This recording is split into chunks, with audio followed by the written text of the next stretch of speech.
Good day everybody, and welcome to another Photoshop CS6 tutorial. Today we're going to learn how to apply an inner glow layer style. And basically the inner glow creates the appearance of a glow on the inside of an object. I guess that's the best way to describe it. It's self-explanatory, I guess. So let's go ahead and get started. Go ahead and get your object out here and go ahead and apply the inner glow, which is right here.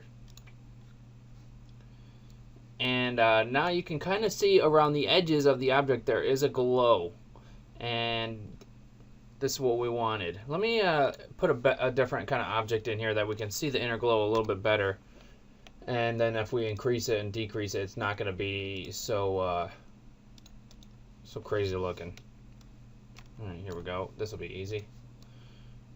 Alright, now I'm going to apply the inner glow to this. Alright, now we can see around the edges that there is an inner glow. If I uncheck and check the preview, you can see the difference. Alright, so the first thing we're going to go over, we've got our blending modes here, and you want to probably stay in the lightning blending modes, which are these ones in this little section right here with light and screen in it. Opacity is transparency, and the next thing we've got is noise, and if you add more noise it becomes a little more dottier or blotchier. So honestly you don't really want a lot of noise.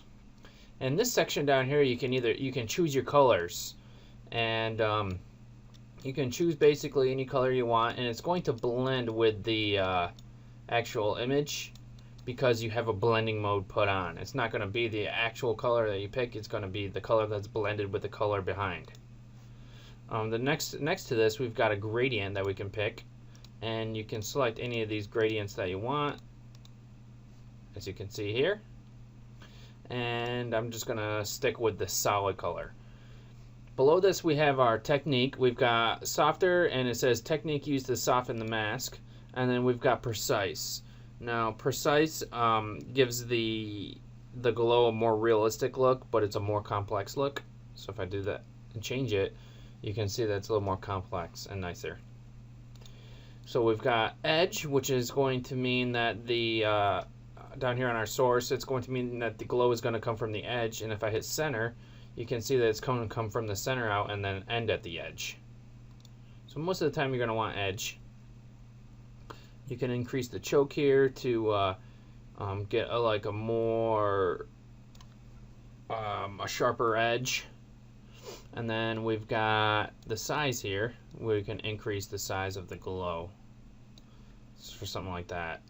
So then if I increase the choke, you can see that it's a sharper edge, and then you get like a little outline. So that's a little technique that you can use if you ever wanted to use that, or you could just use a stroke. But there's two techniques. We've got our quality here, which is going to do the brightness, and we've got some presets here that we can use to check out the different techniques.